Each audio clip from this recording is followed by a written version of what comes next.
Willkommen zurück, liebe Retro-Freunde. Willkommen zurück zum zweiten Teil der Masters of the Universe Origins Update News. Ja, wie in meinem ersten Video, falls ihr das natürlich noch nicht gesehen habt, blende ich es euch hier nochmal ein. Wie ich in meinem ersten Video schon gezeigt habe, es gibt etliche neue Figuren von den Masters of the Universe Origins, die angekündigt wurden von Mattel. Und damit nicht genug, denn Mattel hat direkt am nächsten Tag weitere rausgeschossen. Die möchte ich euch jetzt ohne Umschweife hier präsentieren. Und ich möchte starten, genau wie in dem ersten Video auch, indem ich euch das Titelbild zeige, mit dem Mattel das Ganze beworben hat. Ich habe das Ganze hier, die Bilder vor mir aufgebaut. Das heißt, wenn ich mal runter gucke, dann ist es so, weil ich mir diese Bilder anschaue. Gleichzeitig blende ich euch aber die Bilder, die ich mir anschaue, auch ein, damit wir immer auf dem gleichen Stand sind.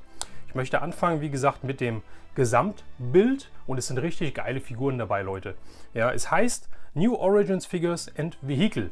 Ja, also neue Origins-Figuren und Fahrzeug. Und auf dem Bild sieht man schon, ja, es wird richtig, richtig toll. Es gibt neue Figuren. Es gibt diesmal nur Bösewichte und mit einer Ausnahme einem Guten.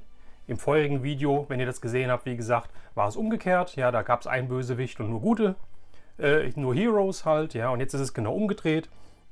Und ich möchte ohne Umschweife auf die erste Figur gehen. Ich gehe jetzt einfach mal chronologisch durch, blende euch das erste Bild ein und ihr seht Mantenna. Mantenna als Origins-Figur. Viele von uns haben sich schon gewünscht, dass es mit der wilden Horde weitergeht. Und jetzt bekommen wir die wilde Horde satt, Leute. Ich finde es total toll. Mantenna scheint hoffentlich oder vielleicht eine Deluxe-Figur zu sein, wie die ein oder andere hier aus den Ankündigungen auch. Ja, denn Mantenna hat ein Special Feature. Mantenna hat wie bei der Vintage-Figur, kann ich die Augen rausschieben. Ja, also wahrscheinlich hat er hinten auf dem Rücken genau das gleiche, so einen kleinen Hebel, mit dem ich die Augen rausfahren kann. Ja, gleichzeitig aber das Tolle, was er hat, ist nicht wie bei der Vintage-Figur, sondern er hat die Beine, die Spinnenbeine einzeln. Er hat wirklich 4 Beine. Bei der Vintage-Figur waren die Beine ja 2 Beine jeweils zusammen, sodass es halt eigentlich ausgeht, als hätte er auch nur 2 Beine. Ja, hier hat er wirklich die 4 Beine. Man kann ihn wahrscheinlich so ein bisschen drehen und die Beine halt richtig in schöne Position bringen. Das sieht richtig toll aus. Ja, gefällt mir richtig gut. Ansonsten sieht die Figur natürlich wieder absolut Vintage-mäßig aus, von Farbgebung, von dem Head-Sculpt und so weiter. Und es ist diesmal wirklich eine besondere Figur. Ja, Mattel musste hier ganz schön viele neue Gussformen wahrscheinlich anlegen, um die Figur rauszubringen. Es ist kein Abklatsch von irgendeiner, die es schon gab. Viele neue Teile verbaut. Finde ich richtig, richtig klasse und so kann es weitergehen. Mantenna ein absoluter Favorit von mir. Die nächste Figur ist ein weiteres Horde-Mitglied und zwar ist es Grislor. Ja, und Grislor gab es ja bei den Origins schon in diesem Mattel Creations bzw. San Diego Comic Con Exclusive Pack von der wilden Horde, wo die 2 Horde Trooper und der quasi Filmation Hordak mit drin waren. Da gab es ja auch den Grislor dabei. Ja, dieses Pack ist ja mittlerweile richtig, richtig teuer. Und ja, was soll ich sagen? Mattel hat den Grislor jetzt auf Einzelkarte angekündigt. Und wie man sieht, Grislor kommt mit Fell. Und das freut mich sehr. Ich habe vermutet, dass Grislor nur in dieser Sonderedition, in diesem Sonderpack halt mit Fell ist und die Standardfigur halt einfach kein Fell hat, sondern einfach aus Kunststoff komplett besteht. Das ist nicht der Fall. Ja, diese Figur kommt mit echtem Fell, so wie es die Vintage-Figur auch gehabt hat und vom ersten Eindruck her auch wieder, er sieht richtig, richtig toll aus. Ja, er sieht ein bisschen bullig aus, die Haare sind zerzaust. Finde ich richtig toll und ich freue mich wahnsinnig auf den Grislor. Und weiter geht es mit der Horde, die dritte Horde-Figur, die jetzt hier angekündigt wurde. Und das muss eine Deluxe-Figur sein, denn der kommt nämlich mit einem Wechselkopf und Wechselhänden und das ist der gute Leech. Leech ist von früher auch ein Favorit von mir gewesen. Ja, die Figur habe ich damals gehabt. Die war richtig bullig, richtig groß, richtig schwer. Ja, und ich habe meinen Spaß immer damit gehabt, den irgendwo an irgendwelche Fensterscheiben dran zu saugen und so weiter. Ja, der hat manchmal wochenlang irgendwo an der Scheibe gehangen und meine Mutter hat dann diesen runden Fleck da halt sehr, sehr schwer wieder weggekriegt. War manchmal ganz schön übel zu Hause.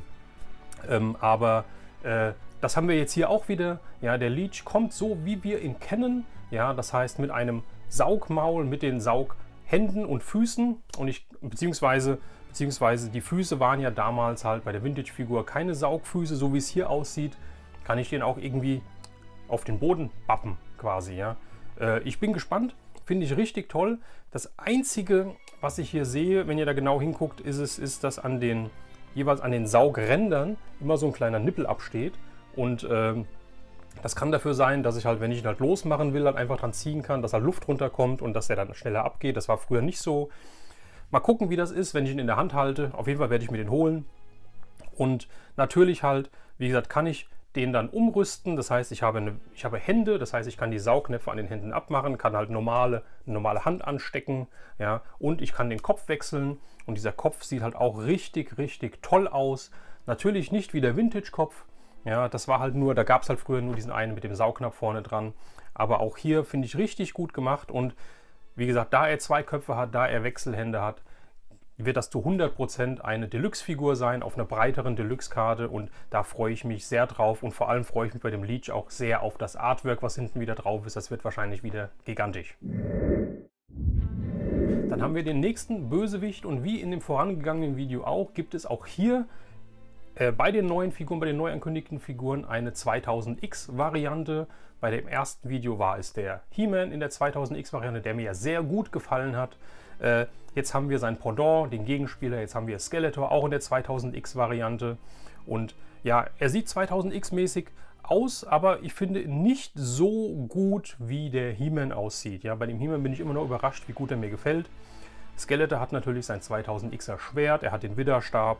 Ja, er sieht von der Farbgebung, ja natürlich ist der 2000Xer sah auch Vintage-mäßig aus in der Farbgebung, also hat sich nicht viel getan.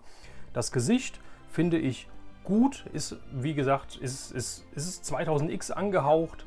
Ja, ich blende euch auch nochmal halt die 2000X Skeletor-Figur ein, dann habt ihr nochmal so einen Vergleich zwischen den beiden. Ich finde es gut, aber wie gesagt, nicht so gut wie den He-Man, werde ich mir wahrscheinlich aber trotzdem holen.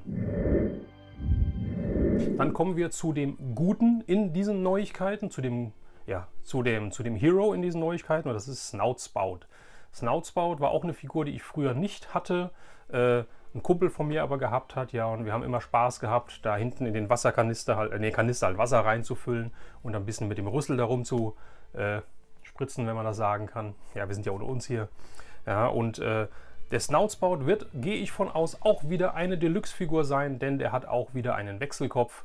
Und wenn ihr auf dem Bild seht, es gibt den Original-Vintage-Kopf wieder.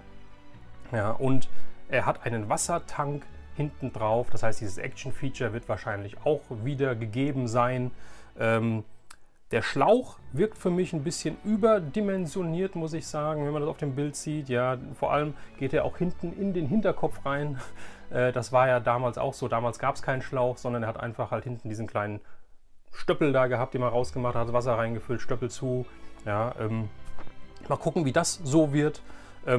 Wo ihr mir vielleicht aber helfen könnt, ist der Wechselkopf von Snoutspout, weil den finde ich sehr gewöhnungsbedürftig und ja, finde ich ein bisschen. Gibt es den irgendwoher? Meine Frage an euch. Sieht der Classics so aus? Weil ich sammle ja keinen Classics. Oder war der vielleicht irgendwo mal eine Konzeptzeichnung oder sowas halt, ja. Sehr gewöhnungsbedürftig für mich. Schreibt es mal in die Kommentare. Ansonsten von der Figur selbst, wie gesagt, wieder typisch Vintage-Figur, ja. Das Orange mit der blauen Hose. Finde ich auch richtig toll. Und auch Snoutspout wandert natürlich in meine Sammlung.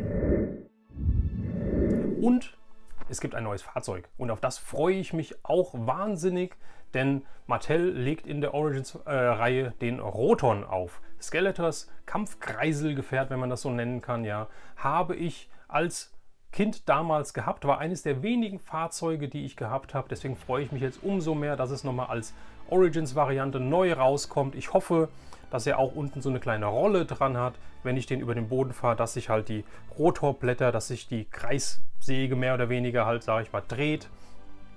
Ja, ansonsten hat er so einen kleinen Käfig mit dabei. Das war halt bei der Vintage-Variante nicht so, aber ich glaube, die Classics-Variante hat das gehabt, meine ich, mal auf dem einen oder anderen Bild gesehen zu haben.